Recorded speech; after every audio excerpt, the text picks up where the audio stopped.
एक दिन भगवान जब अपने ग्वाल परिकर के साथ भ्रमण कर रहे थे तो विशाल गुफा ग्वाल वालों ने देखी जो अघासुर अजगर बन के लेटा पड़ा था।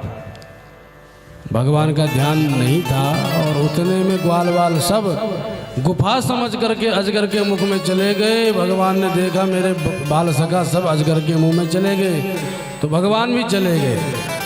और जैसे भगवान मुखद्वार में पहुंचे उसने अपना मुख बंद करना चाहा पर भगवान ने इतना विशाल रूप धारण कर लिया उसका ऊपर का ओंठ ऊपर नीचे का नीचे मुंह फट गया और तब ब्रह्मरंध्र से समस्त अपने मित्रों की रक्षा करके भगवान बाहर ले आए। भगवान का रास ग्वाल बालों के साथ भी हुआ। अघासुर को मार करके भगवान जब बाहर आए तो तब पार्टी करने लगे। कौन सी पार्टी? अरे मधुमंगल तू कहाँ लाए हो? बोले हम आलू के पराठे लाए हैं। मनसुखा तू कहाँ लाए? बोले हम गोलगप्पे लाए हैं।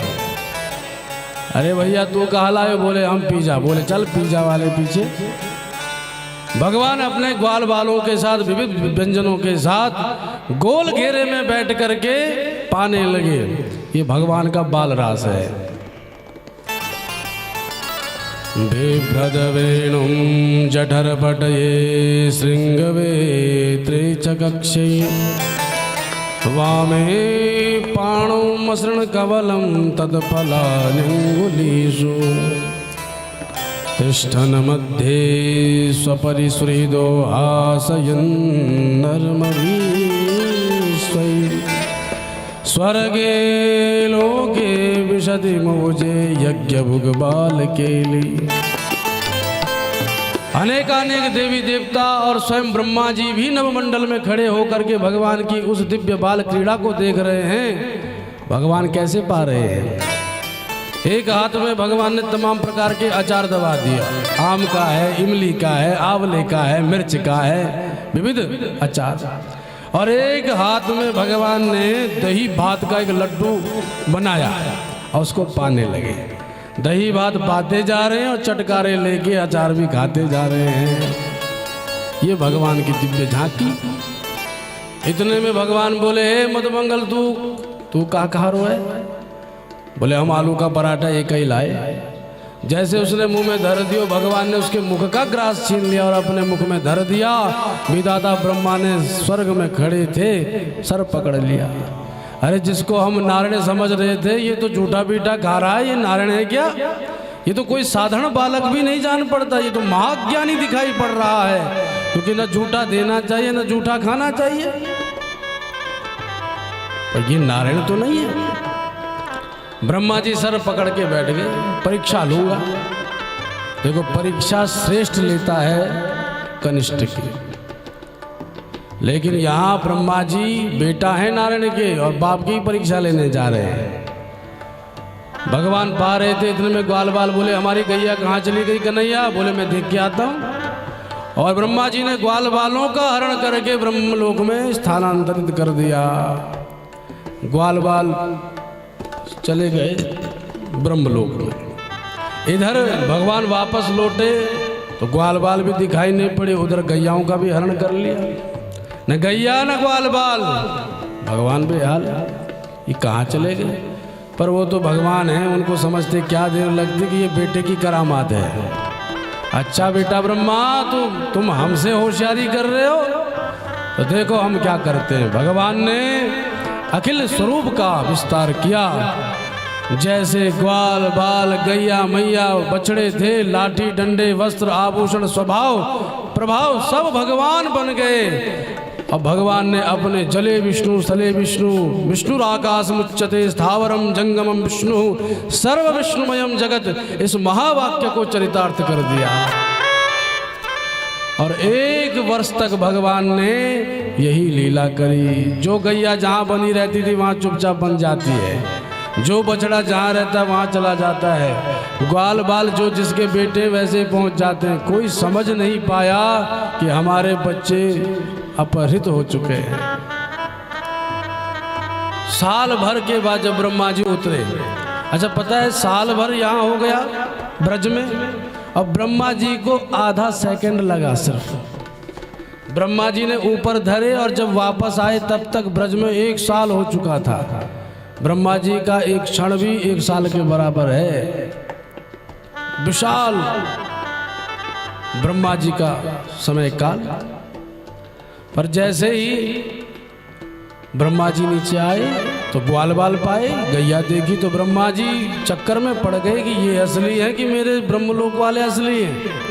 तो कभी ब्रह्मलोक भागते हैं, कभी पुनः ब्रज में आते हैं, पर जब कुछ समझ नहीं आया तो अंत में विचार कर रहे हैं कि कहीं ये परब्रह्म परमात्मा नारायण तो नहीं है। विचार करते हुए ब्रह्मलोक को गए पुनः देखने, पर तब तक भगवान ने चमत्कार किया।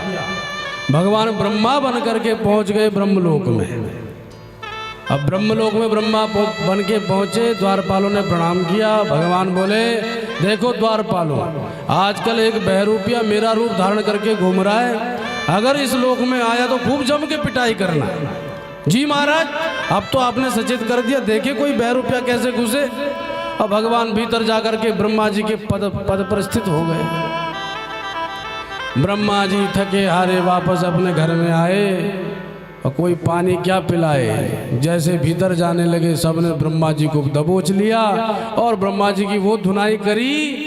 ब्रह्मा जी आश्चर्य में गड़ गए कि ये मेरे सेवक मेरी पिटाई काहे को कर रहे हैं। अरे क्या हो गया, क्या हो गया, निकल बहरूपिया बाहर।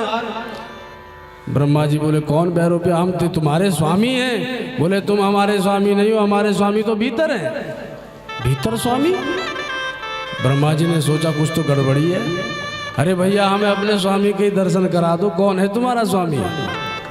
बोले, हम पूछ के आते हैं। भीतर गए, महाराज वो बहरूपिया आया है, खूब धुनाई करी हमने, हाल बेहाल हो गया उसका, अब कह रहा है हम दर्शन करना चाह रहे हैं।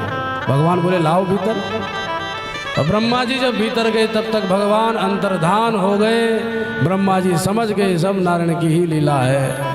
बोल लक्ष्मी नारायण भगवान की जय हो। पुनः ब्रह्मा जी घबराते हड़बड़ाते हंसारूढ़ होकर के फड़फड़ाते नीचे आए और श्री कृष्ण कन्हैया बंसी वादन कर रहे थे।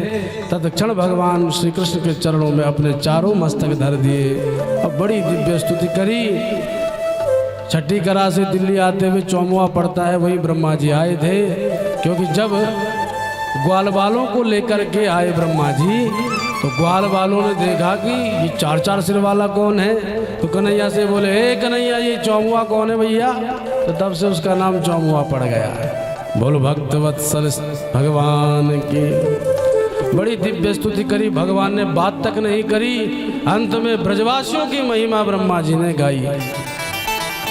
अहो भाग्यम, अहो भाग्यम, नंद गोपम ब्रजौकसाम,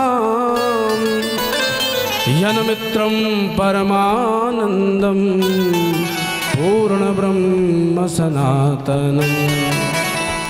धन्य है ब्रजवासी जिनका मित्र साक्षात परब्रह्म सच्चिदानंद भगवान है। फिर भी भगवान ने बात नहीं करी तो एक ही प्रार्थना करी। कर जोरे ब्रह्मा खड़े सुनहु नंद के लाल, देहु ब्रह्म पद और को मोहि करहूँ ब्रजग्वाल। फिर भी भगवान कोई बात नहीं किए। अंत में परिक्रमा करके ब्रह्मा जी लोक को चले गए। लगता पिताजी बड़े गुस्से में हैं। ऐसे भगवान ने ब्रह्मा जी का भी अभिमान मोह दूर किया। विविध लीलाएं भगवान ने करी। एक बार